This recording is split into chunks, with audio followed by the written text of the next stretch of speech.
morning, good afternoon, good night. So today I'll be doing this review on this Lingdu, I want to make sure I'm pronouncing it right because, you know, I'll be messing stuff up.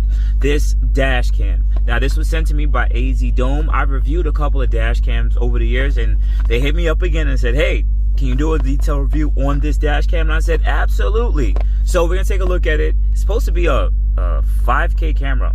I haven't really heard of that, but we'll take a look at it and let's go. Now, there is a lot included into this kit. Now, you have the camera itself. You have the...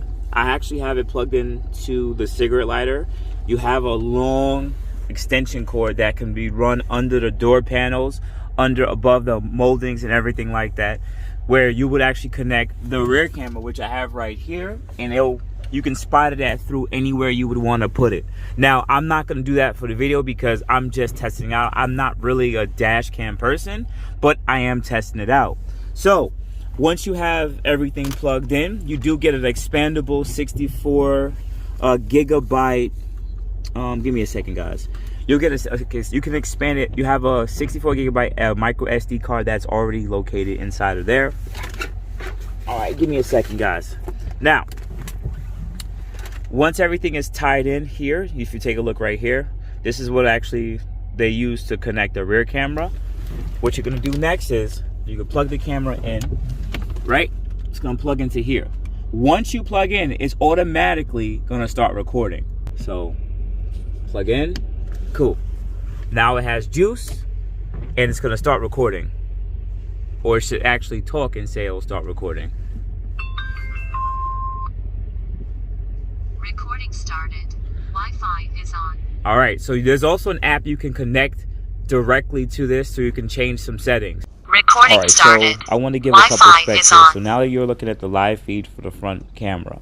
Now the front camera goes up to 5K, 25 frames per second, then forward, then 2, then 1K. There's no 60 frames per second option here, okay?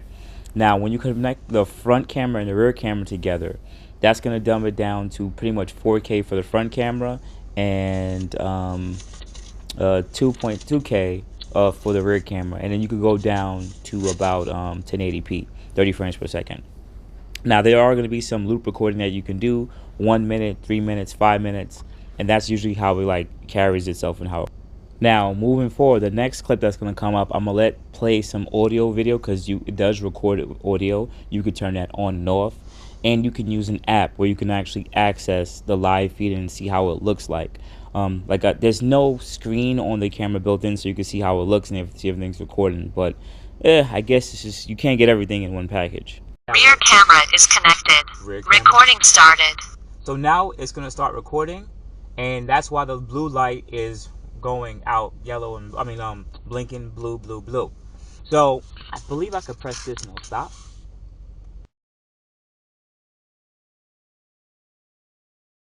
So audio on. Now the weird. So there's some unique functions here, right? Remember these cameras have like a G sensor. So if you hit something hard, the G sensor will pick up and it'll record video before and after the incident.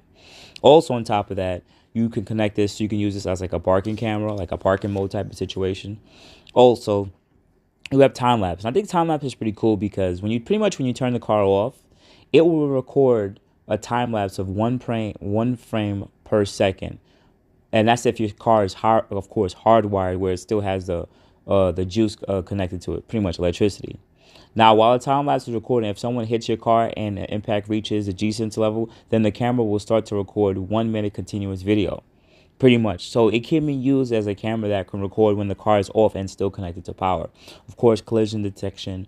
Then you have the volume on and off, which I think is a good benefit.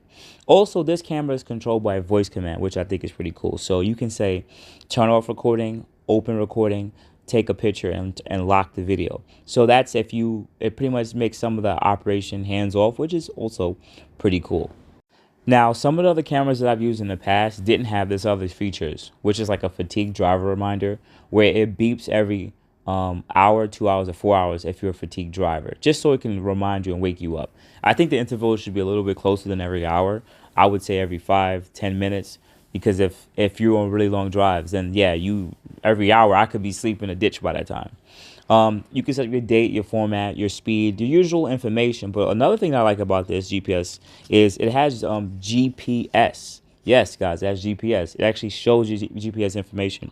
I don't have it on the screen here because I don't want y'all to know where I live, but it actually comes up at the bottom and it actually shows you where your GPS satellite information is, which I think is pretty cool. Now, I want to finish up and talk about this app. Now, you can download the app off of like Apple or Android. Particularly, I'm not a fan of it. I'm not even going to pop up any information. It has connectivity issues. I tried it with my Android and my iPhone, and it just keeps dropping. The connection's just not working properly, and I'm just not a fan of it. But for you to get most of your information from the video, you're going to either have to use the app to download to your cell phone, or you're going to have to take the SD card out and put it into your computer or laptop to download the video. I haven't tried to download the video through the app, but I was just having so much connectivity issues. Even when the device is plugged in and charged, and it connects sometimes, but not all the time. And I just didn't like that. Also, you would want to connect just to see what the view and screen looks like. You want to set up the amount of what quality of the video is, if it's in 4K or 1080p, or you want to see how full the SD card is. Just the app, just to me particularly, is just, I'm not a fan of it. And for you to set the camera up how you would want it, so that after that you'll just have to never really make any changes again, you have to use the app. So I'm just not a fan of it. So let me just show a couple of more videos on how it looks like. So if you take a look at here, the video is actually pretty good. This is 4K, 30 frames per second. I'm going to upload this in for 4K, 30 frames per second. And of course, it's raining outside. I don't have the audio on right now, but all in all, I'm going to put links below to this specific camera. Thank you, AZ Dome, for once again for sponsoring this video and having me do a detailed review. I do like it, but I'm just not once again, I've said it before in the past, I'm not a dash cam person. I'm not big on this type of stuff. I know that other people, that they drive for a daily and they want to protect themselves, I think dash cams should be standard on almost all cars, kind of like in UK, where these cars just have it for insurance purposes. So if you want to protect yourself, you should definitely get a dash cam. I mean, this one's cool. I get it, but if you want the full amount of safety, you're going to have to try your best to hardwire it to the car so that you always have power to it, especially if you're in an area where there's higher crime rates or cars being stolen. But if you're in an area where they steal stuff out of cars, this is something that they actually may consider stealing from your car. So, but for simplicity's sake, if you live in a pretty much majority of areas that are nice, you only really need this when you're driving necessarily to protect yourself for insurance purposes. I see where this will come into play, like many other dash cams. So once again, thank you, AZ Dome. Links will be below to this camera. I really appreciate them for always supporting the channel. You guys have a good day. Thank you. Thank you, everybody, for watching. Do appreciate you guys. Love you guys very much. You can also check out the 2 links I posted for some of my other videos. Also, on top of that, if you want to purchase some Boost in Motion merch, definitely check the link that I posted also. And finally, if you've been watching all my videos and you enjoy them, please hit the link to subscribe to my YouTube channel. Thank you. Thank you.